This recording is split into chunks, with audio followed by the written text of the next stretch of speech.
Okay, let's start with the events that are still so raw for many.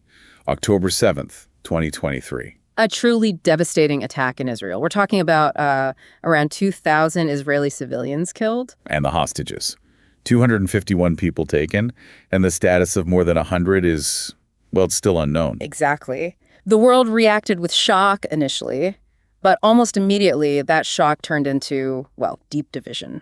Yeah, and while the news, the mainstream coverage focused a lot on the military response in Gaza, the bombing, schools, hospitals, those tunnels. Right, it's a tactical stuff. Something else was happening, something maybe less expected. Definitely. In those first couple of weeks, right after the attack, but before the Israeli ground operation really kicked off, there was this quiet period almost. Then we saw these huge reactions, especially in America. That's right. Big pro-Palestinian demonstrations popping up in places like New York, Boston, Minneapolis. And on university campuses, too. Like at Penn, University of Pennsylvania, you heard those chants everywhere. From the river to the sea, Palestine will be free. Which, for many, felt unsettling. And tied into that, there was this apparent rise in anti-Semitism in the U.S., Jewish students reporting feeling unsafe. It's really quite jarring. And then you hear about the alleged motive behind the attack attributed to Yahya Sinwar, the Hamas leader supposedly hiding in tunnels. What was that reported motive? The claim is that the aim was specifically to shatter global opinion about Israel and Jewish people generally, even tragically if it meant immense suffering for Palestinian civilians. And it seems, looking around, that goal of creating division has been somewhat successful. Painfully so. It's created splits everywhere, even within Christian groups. Absolutely. You see some celebrating, thinking, okay, this is prophecy, Israel will win, maybe the temple gets rebuilt. That kind of eschatological excitement. Right, but then others are asking these really difficult, frankly disturbing questions, questioning history, like, did they deserve this because they crucified Christ? Terrible stuff. Which raises the need for a proper biblical perspective, and we are planning to tackle those views in 5 future discussions. Good. But for this deep dive, we really need to get to the heart of it, a foundational question. Are the Jews actually the chosen people? Or is that whole idea a myth? Or maybe something that was true once, but has been lost? It's a huge question. And, visually for this episode, we're using the cover of Chaim Potok's novel, The Chosen. Ah, Potok. Wonderful writer. American, Jewish, from an ultra-Orthodox background. He wrote so vividly about Hasidic life in Brooklyn. And it's just an interesting coincidence, isn't it? That famous Christian series about Jesus also uses that title, The Chosen. It is a powerful title. But yeah, before we even touch Chosen, we have to ask, who even are the Jews? Right. Forget the stereotypes, the old propaganda images, some of which have nasty historical roots we don't need to dwell on. What does the Bible itself say? Where does the term Jew come from? Okay, first biblical mention, Genesis 14, verse 13. It says, "And there came one that had escaped and told Abram the Hebrew." So Abram, or Abraham, is the first person called a Hebrew, Avery in the Hebrew text. Abram the Hebrew. So what does that signify? To understand it, you suggest we need to go back a bit earlier in Genesis. Exactly. Back to Genesis 11, the story of the Tower of Babel. Remember, humanity spoke one language, one speech. And they decided to build this massive tower, reach the heavens, make a name for themselves so they wouldn't be scattered. But God wasn't pleased with this human hubris, so he confused their languages, and they were scattered across the earth, unable to understand each other. Now, this is fascinating. You mentioned there's actually some, linguistic science that seems to support this ancient story. There is, yeah. A linguist named Igor Diakonov did extensive research on language families. Indo-European, Semitic, Altaic, and so on. What did he find? He found that these major families have fundamentally different roots, different sentence structures. Basic words like mother or father might have related forms within a family, like across European languages. Sure, mater, pater, madre, padre. Exactly. But between families, like Indo-European and Semitic, completely different words, it suggests they didn't evolve from one single parent language branching out gradually. It points more towards distinct groups splitting off relatively suddenly, their languages developing independently, like the Babel story suggests. Okay, that's quite something. So back to Abraham being called a Hebrew. How does the Babel story connect? Well, Genesis 11, right after Babel, gives the genealogy of Shem, Noah's oldest son, and that line leads directly to Abraham. Let's see. Shem, Arpachshad, Shelah, Eber, Peleg, Reu, Serug, Nohor, Terah, and then Abraham. Right. And interestingly, Genesis 10 also lists Noah's descendants, Shem, Ham, and Japheth, and those same names from Shem's line pop up again. Like Moses, writing Genesis is really drawing attention to this specific lineage. There's a diagram we have that highlights this. It certainly seems intentional, the likely implication that Abraham's direct ancestors from Arpachshad down to Nahor were not involved in building the Tower of Babel. Ah, so their language wasn't confused. It remained unchanged. That seems to be the idea. Their language stayed the same. Which naturally leads to, what language was that? And does calling Abraham a Hebrew mean it was his nationality? Like, think of French or German today. We often associate Jewish with nationality. Good question. To figure that out, we need to look at Abraham's background according to the Bible. Genesis 11, verses 26 to 32, tells us his father was Terah. Terah had 3 sons, Abraham, Nahor, and Haran. And Terah took Abraham, his grandson Lot, and daughter-in-law Sarai, and they left Ur of the Chaldeans.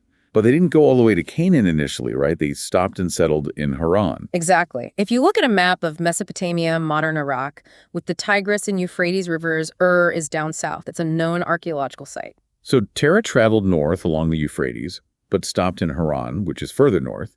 Instead of turning southwest towards Canaan, maybe the terrain was difficult. Mountains. Could be. But the key thing is, then God speaks directly to Abraham in Genesis 12. Go from your country, your people, and your father's household to the land I will show you. A direct command to leave Haran, leave his extended family, and a huge promise. I will make you into a great nation. So if he left his father's household, what was Abraham's original nationality or ethnic group? Deuteronomy 26.5 gives us a big clue. What does it say? It instructs the Israelites, when offering first fruits, to declare, my father was a wandering Aramean. The Hebrew is Arami Oved Avi. A wandering Aramean. So Abraham's father, Terah, was an Aramean. Precisely. And remember Ur. It was Ur of the Chaldeans. The Chaldeans, the Kasdim, were an Aramean tribe famous later as astrologers. So Chaldeans were Arameans? I thought they were Babylonian. Well, later on, yes, Nebuchadnezzar's father, about 1,000 years after Abraham, was a Chaldean who founded that Babylonian dynasty.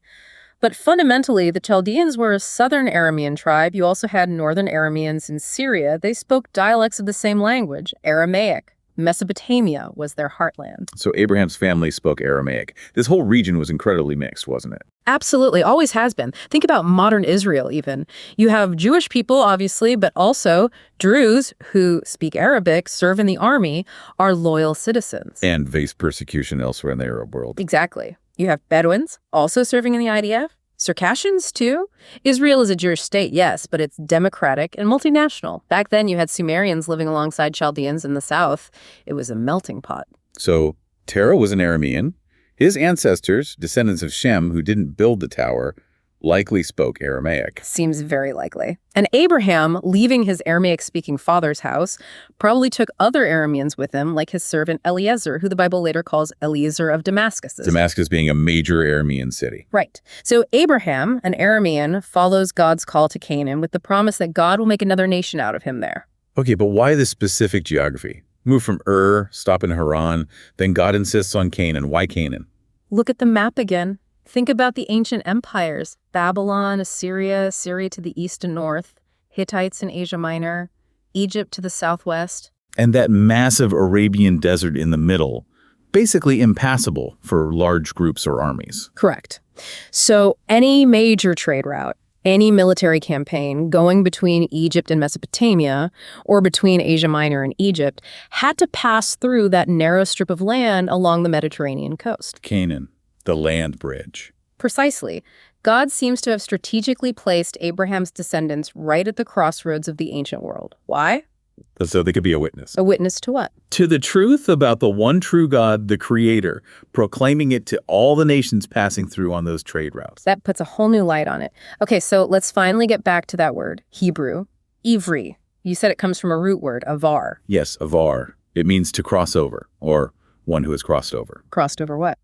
Physically, the Euphrates River. Remember, Terah settled in Haran, which was on the other side, the eastern side, of the Euphrates from Canaan. Ah, so when Abraham arrived in Canaan, the locals might have called him the guy who crossed over the river. Exactly, and Joshua 24.2 actually says this explicitly.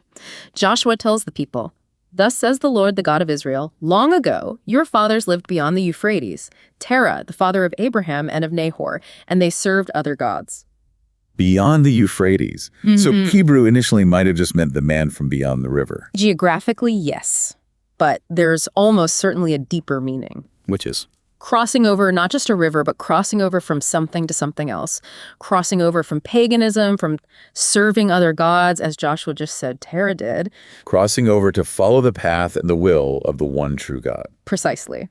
His father, Terah, his brothers, they stayed on the other side. Maybe comfortably, maybe even making idols. Genesis hints at that. Could have been good business. Lacking the faith to follow God into the unknown. But Abraham did cross over. He trusted God, went where God led him to receive that blessing.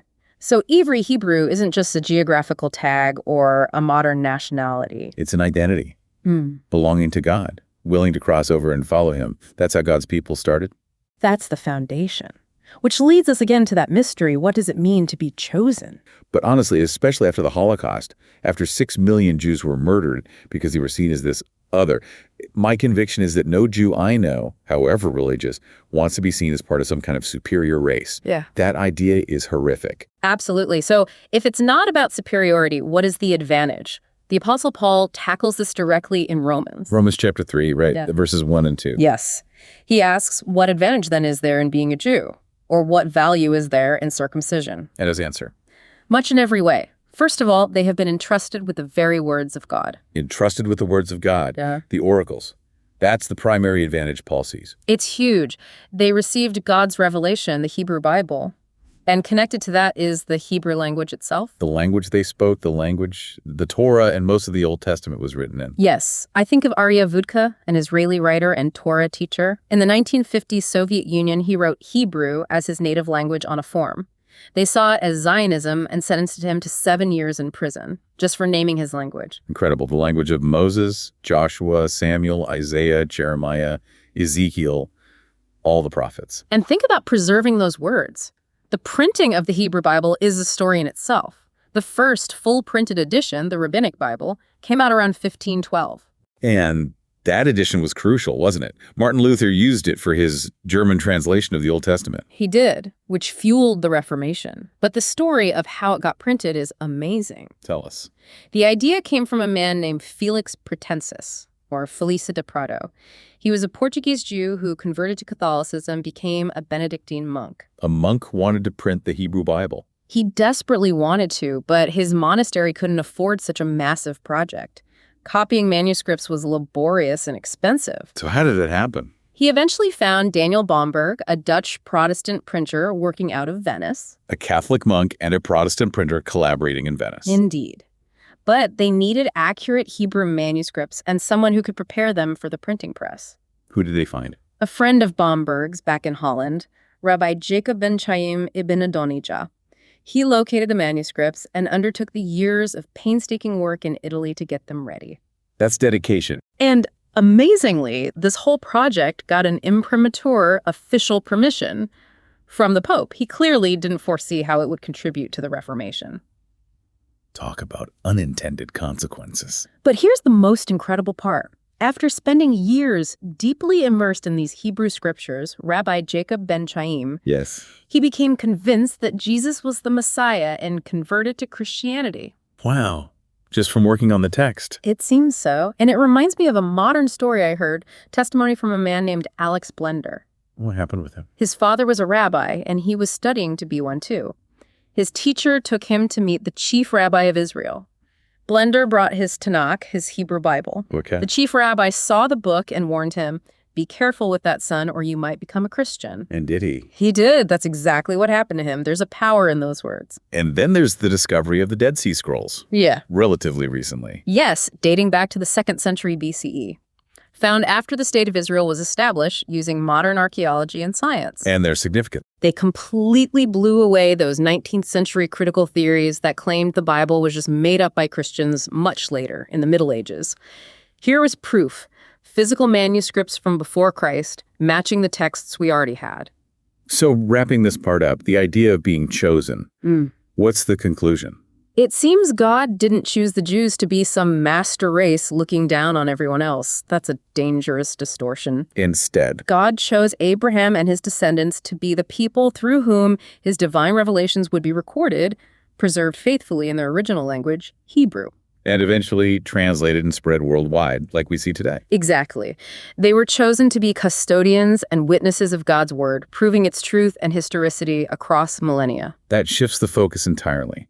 Which brings us maybe to the present day. You mentioned listening to commentators on Israel's Channel 9 recently. Yes, and since October 7th, there's been this recurring theme I've noticed, something echoed by others like Sergei Slednev too. It's this feeling that the liberal world is somehow fundamentally opposed to Israel now. The liberal world. That's the interesting part, isn't it? Why would Western liberals, who usually champion tolerance, seem to side against Israel, especially when the attackers were Islamist extremists who are, frankly, intolerant of any dissent and preach violence against anyone, including other Muslims who don't follow their extreme ideology? It's a paradox. But the perspective I've heard offered, connecting back to our discussion, and this isn't necessarily Channel 9's view, but an interpretation is biblical. How so? The idea is that the world's opposition to Israel is, at its root, an opposition to the Bible itself. Because Israel's existence and history are so intertwined with the biblical narrative. Precisely. If you understand the significance of the Bible as God's revealed word preserved through the Jewish people, then you can perhaps understand the unique significance of Israel and why it draws such intense opposition. So this view suggests that current events aren't just geopolitics as usual. Not just about land or ethnic conflict. Those are real factors. Those might be, in a sense, smoke and mirrors. The real conflict, then, according to this interpretation, is against God and his revelation, against the truth testified to by both the people and the book. That's a profound thought. And it leaves us, and you listening, with a very direct question. Indeed. In this conflict, this spiritual struggle, on which side will you stand? Let's just ask for God's help in figuring that out. And as you reflect on everything we've discussed today, here's something else to consider. If being Hebrew originally meant crossing over geographically, yes, but more importantly, spiritually, crossing over to follow God, what does it mean for us today, individually and as communities, to cross over in our own lives? How does understanding that ancient identity shift how we see today's conflicts or even our own walk with God? Something to really mull over.